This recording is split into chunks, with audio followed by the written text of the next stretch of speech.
En el módulo anterior terminamos de ver lo que era el aseguramiento de datos como medida procesal.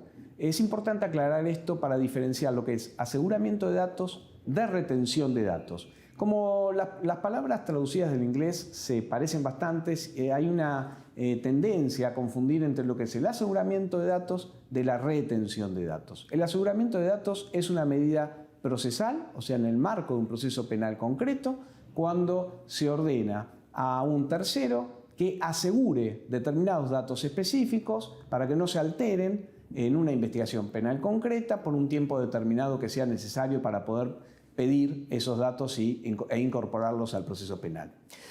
La retención de datos es en realidad una medida legislativa, una medida normativa que establece la obligación de los proveedores de servicios de retener los datos, determinados datos de tráfico de comunicaciones o de abonado generalmente, no de contenido, por una determinada cantidad de tiempo de manera general para todos los usuarios. O sea, a diferencia del aseguramiento de datos, que es en una causa penal concreta en relación a una persona determinada, en este caso es una medida legislativa de carácter general, preventiva, en donde básicamente lo que el Estado hace es establecer, generalmente a través de sus normas de comunicaciones, que los proveedores estarán obligados a guardar determinados datos por si en algún día son necesarios para una investigación penal. Entonces, diferenciemos bien. Aseguramiento de datos, medida procesal, ordenada por un fiscal o por un juez, o en algunos casos por fuerza de seguridad. En el caso de retención de datos, es una medida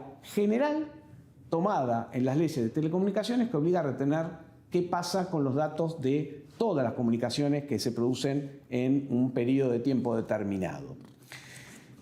¿Por qué es importante vincularlas? Porque obviamente si yo tengo una ley de retención de datos, probablemente no necesite tanto tener una ley, una posibilidad de una facultad procesal de aseguramiento de datos, pues yo me quedo tranquilo que los datos en sí igual están retenidos en base a la ley de telecomunicaciones. Por ejemplo, si yo quiero asegurarme los datos de tráfico de una determinada comunicación, si igual yo sé que esos datos por una obligación legal van a ser retenidos por todos los operadores de servicio, no tengo como fiscal que salir corriendo a pedir el aseguramiento. ¿Qué pasó con la retención de datos en la República Argentina? Por poner un ejemplo, y ahora vamos a ver también qué pasó en el derecho comparado. Lo cierto es que ambas medidas, el aseguramiento y la retención, han sido siempre medidas que se trabajaron de alguna manera en paralela. Alguna vez alguno me habrá escuchado decir que la retención de datos es la prima mala, la prima menos garantista del aseguramiento de datos. Si uno va a cómo se discutió esto en la Convención de Budapest, uno ve que quienes redactaron la Convención de Budapest intentaron prever una norma de retención de datos de tráfico, pero los países no se pusieron de acuerdo. Y por eso establecieron solamente la medida de aseguramiento. ¿Y por qué no se pusieron de acuerdo? Porque muchos países decían que podía afectar la intimidad de los ciudadanos, que todos los proveedores de servicios estuvieran guardando todos los datos de tráfico de comunicaciones de todas las personas por un lapso determinado de tiempo. ¿Qué pasó en la Argentina? En la Argentina tuvimos una ley de retención de datos de tráfico. Fue la ley 25.873, con un decreto reglamentario, el 1563 del año 2004, denominada por algún sector de la prensa como ley espía, que establecía la obligación de los proveedores de servicio de guardar, se fue un poco la mano, por 10 años todos los datos de tráfico de comunicaciones que procesaban a través de estos proveedores. Cuando la tendencia en el mundo era en general establecer periodos que iban de 6 meses a 2 años, la Argentina había puesto a través de esta ley y de su decreto reglamentario un plazo de 10 años. La retención de datos de tráfico que prevía esta ley y este decreto fue declarada inconstitucional por la Corte en un fallo que vamos a ver y que ustedes van a leer, que es el fallo Alavi. Alavi es un abogado que presentó un amparo ante la Corte Suprema. Es el primer caso de la Corte Suprema Argentina de action class, de alcance erga omnes de lo decidido, en donde lo que Alavi planteaba es que esta ley era potencialmente afectaba la intimidad y que también afectaba la comunicación de él como abogado con sus clientes por la posible afectación que esto significaba. No me pronuncio sobre si está bien o no que haya una ley de retención de datos de tráfico. Lo cierto es que con posterioridad al fallo Alavi, que claramente analizó una ley que era absolutamente desmedida y absolutamente desproporcionada en términos de lo que se entiende por el principio de proporcionalidad, no se volvió a discutir una ley de retención de datos de tráfico en la República Argentina, y es una herramienta con la que no contamos. Tampoco los países de la región, salvo por ejemplo Chile, que lo tiene en su código procesal. Es una herramienta con la que no contamos y que nos obliga a brindarle mayor importancia a lo que es el aseguramiento de datos como medida procesal. ¿Qué pasó en el ámbito europeo? Yo les contaba que en el año 1999-2000, cuando se discute Convención de Budapest, no se ponen de acuerdo con prever entre las obligaciones procesales la retención de datos de tráfico. Sin embargo, en el año 2006, la Directiva 24 del Parlamento Europeo y del Consejo estableció una directiva que obligaba a todos los países de Europa a que sus legislaciones internas tuvieran retención de datos de tráfico. O sea, la experiencia de los primeros años de funcionamiento de la investigación en entornos digitales les indicaba que era conveniente que todos los países tuvieran leyes de retención de datos de tráfico. Todos los países comenzaron a legislar, todos los países empezaron a sancionar leyes conforme a esta normativa. Sin embargo, posteriormente los tribunales constitucionales, Alemania en el 2010, Rumania, por poner algunos ejemplos, empezaron a adoptar soluciones parecidas a la que adopta nuestra Corte Suprema en el caso Alavi, diciendo que esas leyes de retención de datos de tráfico resultaban inconstitucionales en sus países. Y este proceso termina con dos casos del propio Tribunal de Derechos Humanos de la Unión Europea, uno del año 2014, otro del año 2016, ya los vamos a ver, en donde se establece que la retención de datos de tráfico resulta violatoria de las garantías individuales. ¿Qué pasó en el medio? Y esta es una interpretación personal.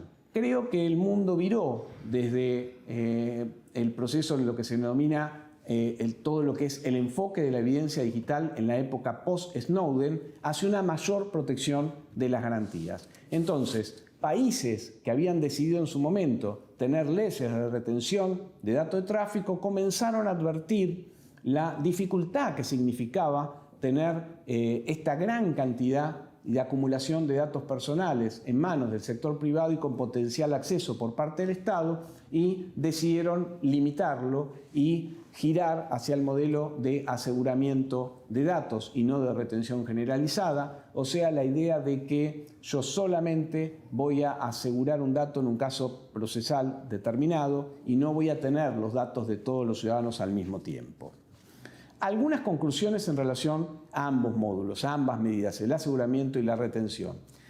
En primer lugar, la medida de aseguramiento resulta absolutamente necesaria.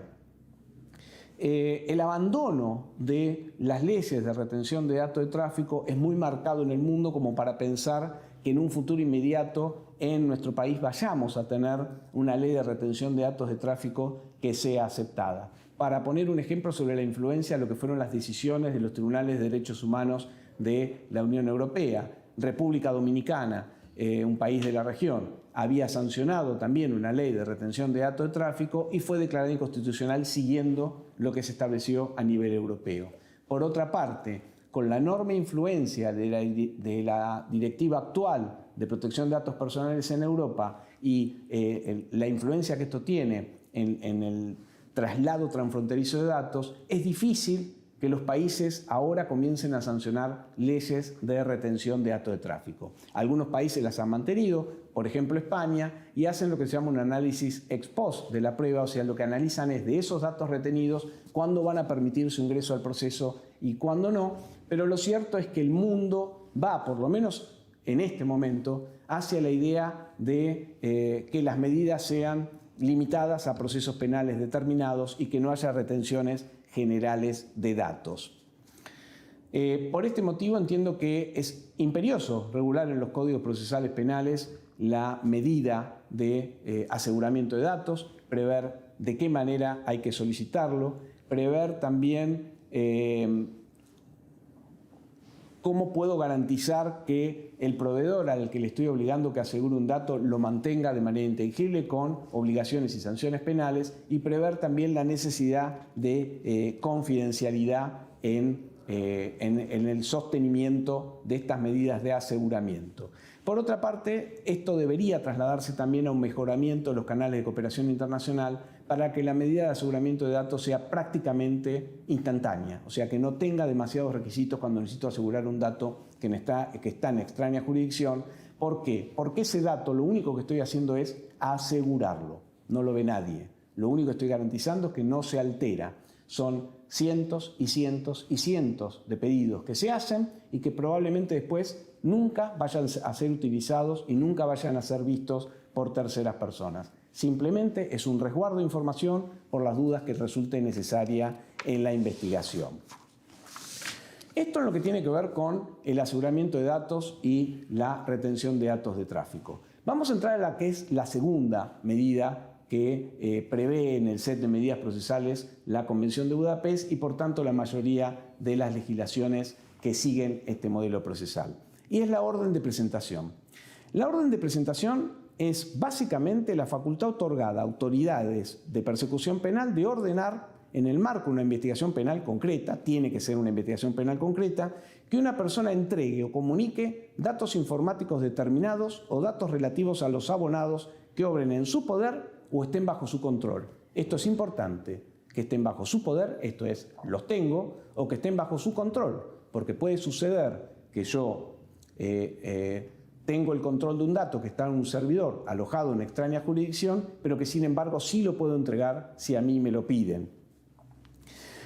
Uno de los requisitos obviamente es que estén almacenados en un sistema informático, en un dispositivo informático, y que se trate de datos del pasado, porque si se tratara de datos del futuro, estamos entrando en otra norma procesal, que es la intervención de datos de tráfico o de datos de contenido. Entonces, básicamente es poder ordenarle a una persona física o jurídica que si tiene datos que a mí me sirven en una investigación, me los entregue. Tradicionalmente, y esto está previsto en nuestros códigos procesales penales, la orden de presentación, me refiero a la orden de presentación, pensando incluso en términos de evidencia física, es una medida previa al allanamiento o previa a la requisa.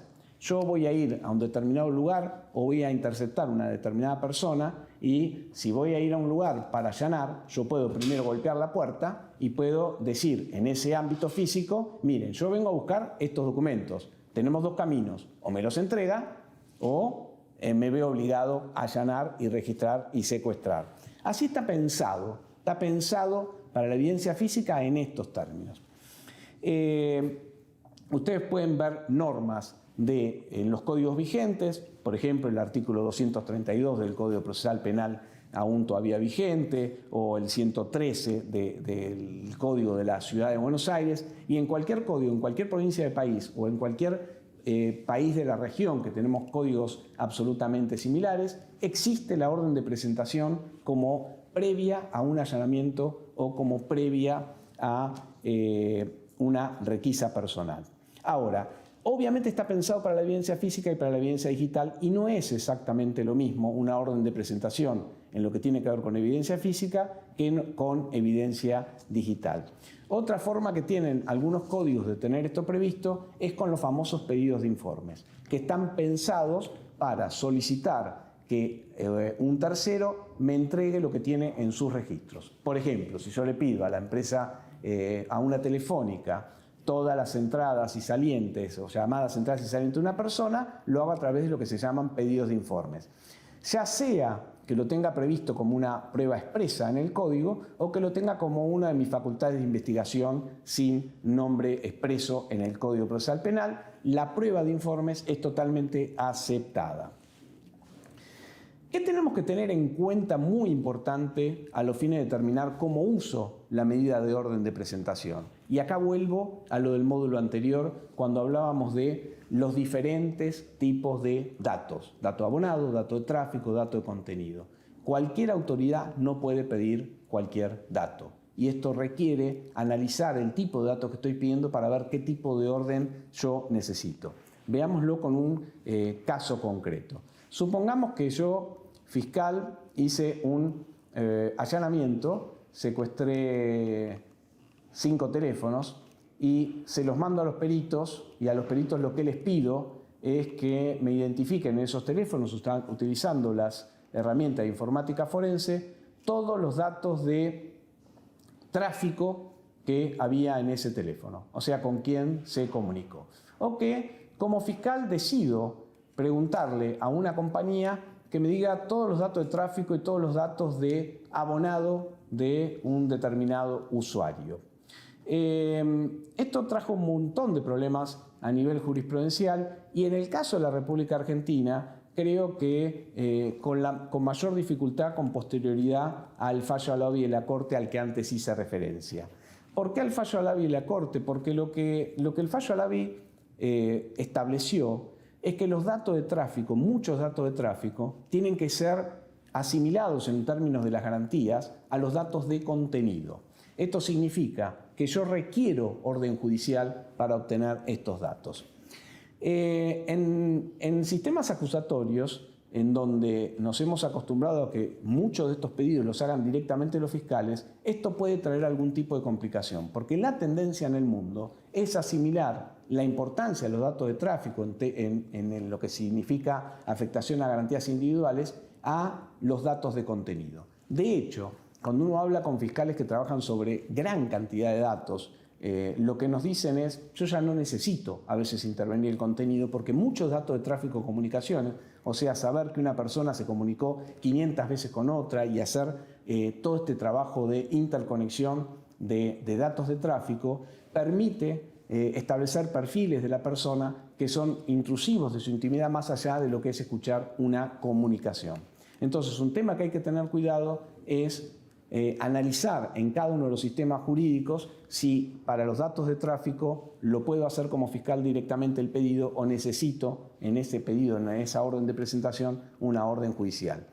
En el caso de la República Argentina, yo entiendo que con posterioridad al fallo Alavi es necesario una orden judicial, sin perjuicio de que hay algunas provincias del país que lo siguen haciendo a través de órdenes del Ministerio Público, y en algunos casos provincias que entienden que el Ministerio Público forma de alguna manera parte del Poder Judicial y significa la misma garantía. Esto no es propio solamente de la República Argentina, la misma tendencia se ha visto en todos los tribunales europeos también, e incluso en tribunales de los Estados Unidos, en donde la idea de que los datos de tráfico deben ser asimilados a los datos de contenido es hoy la doctrina imperante. Por lo tanto, una primera sugerencia, sin perjuicio de que hay que analizarlo en cada régimen jurídico por separado, es que cuando uno hace una orden de presentación y lo que está solicitando son datos de tráfico de comunicaciones, lo haga con orden judicial. Es por estos motivos que en la Convención de Budapest previó expresamente en el artículo 18 todo lo que tiene que ver con la orden de presentación como algo separado a lo que los códigos preveían de orden de presentación o pedido de informes pensados para la evidencia física. Y estableció dos supuestos que están en constante movimiento, en el sentido de que ha generado muchos problemas de interpretación y algunos problemas entre los países, pero que es sin duda una de las medidas de prueba más importantes que tiene la Convención, y a su vez que tiene un reflejo muy importante en lo que es la cooperación internacional. Si ustedes ven, después van a poder leer el artículo y el reporte explicativo de manera más tranquila. El artículo 18 de la Convención tiene dos partes: un artículo 18.1, 1A, y un artículo 18.1B, digamos.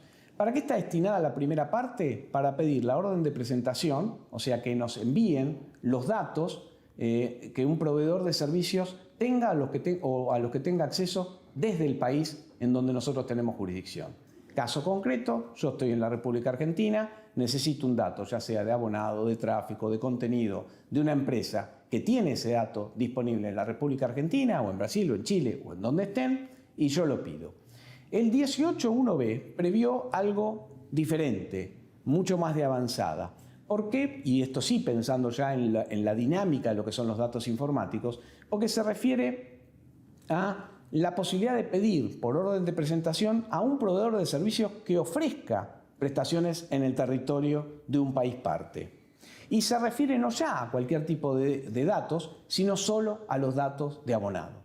¿Por qué? Porque los datos de abonado son básicos en cualquier investigación.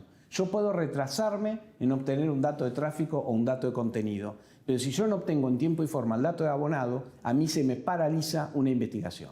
Entonces, ¿qué es lo que estableció la Convención? Supuesto 1, tengo el proveedor de servicios en mi país o tengo un proveedor de servicios que tiene acceso desde mi país. Supuesto 2, no tengo el proveedor de servicios acá, pero es un proveedor de servicios que brinda servicios en el país. Esto ha generado un montón de discusiones de cuándo se considera que un proveedor de servicios brinda servicios en un país a los fines de poder pedirle de manera obligatoria, por orden de presentación, los datos de abonado. Y por este motivo, el Consejo de Europa, a través de sus órganos pertinentes, sacó una nota interpretativa. Las notas interpretativas, que ustedes la van a poder leer, no son obligatorias, pero sí, de alguna manera, resumen la postura común de todos los países que integran la Convención. Y la importancia de por qué se sacó la nota interpretativa, qué es lo que dijeron los miembros del Comité del Consejo de Europa cuando elaboraron esta norma. 1. La importancia que tienen los datos de abonado. Y esto lo avalaron con datos estadísticos. Cuando uno compara qué es lo que se le está pidiendo a los proveedores, en general los datos de abonados es una de las cosas que más se les pide. El crecimiento de la computación en la nube, que hace que cada vez haya mayores problemas de jurisdicción. La diferencia entre los países, de cómo hay que pedirlo. Y entonces, ¿qué es lo que estableció la nota interpretativa? Que el artículo 18 tiene las dos partes a las que antes hice referencia y que en la primera parte los datos deben estar en posesión de la persona requerida o que ella los puede controlar libremente desde el país. Los datos están almacenados en un sistema informático o en un dispositivo y entonces la orden puede ser emitida por la autoridad del mismo país y ejecutada por la autoridad de este país. En el caso del 18.1b no es necesario que el proveedor esté en el país. Puede estar en el extranjero siempre y cuando brinde servicios en el país. ¿Qué es brindar servicios en el país? Podemos poner algunos ejemplos, la nota interpretativa es más extensa y nos da mayores elementos, pero por ejemplo, la empresa permite que uno se afilie o que uno contrate los servicios desde el país, la empresa tiene publicidad en el país, la empresa gana dinero en el país, todos son elementos que permiten fijar jurisdicción. ¿Qué hacemos? La norma no está prevista todavía en nuestro sistema procesal, o sea, no tenemos una norma prevista de orden de presentación de datos en nuestro sistema procesal interno. ¿Qué es lo que sugiero hacer en la práctica y qué es lo que creo que además se está haciendo? En primer lugar, puede seguir utilizándose como medida previa al allanamiento, pero esto se refiere más a los datos de contenido, a los datos de tráfico. En lo que se refiere a los datos de abonado, es importante utilizar los pedidos de informe en el caso de las compañías nacionales, compañías que tienen sus servidores aquí en el país, y utilizar las normas previstas en la Convención y las normas de cooperación y las unidades 24/7 cuando se trate de información de abonado que está alojada en servidores con los que no tenemos convenios de cooperación voluntaria, como es el caso de los servidores de Estados Unidos. En los casos de los servidores de Estados Unidos, uno puede directamente hacer la orden de presentación conforme a los portales que prevén expresamente la posibilidad de obtener estos datos vía el acceso a través de estos portales. Siempre recordando lo que les decía en un comienzo. Acuérdense siempre de separar por el tipo de categoría de datos que están pidiendo. Si ustedes piden datos de abonado, tiene menos requisitos. Si piden datos de tráfico, sugiero la necesidad de orden judicial. En el caso de proveedores extranjeros, en lo que tiene que ver con datos de contenido, van a tener que recurrir a los tratados de cooperación internacional porque no van a tener cooperación voluntaria de los proveedores.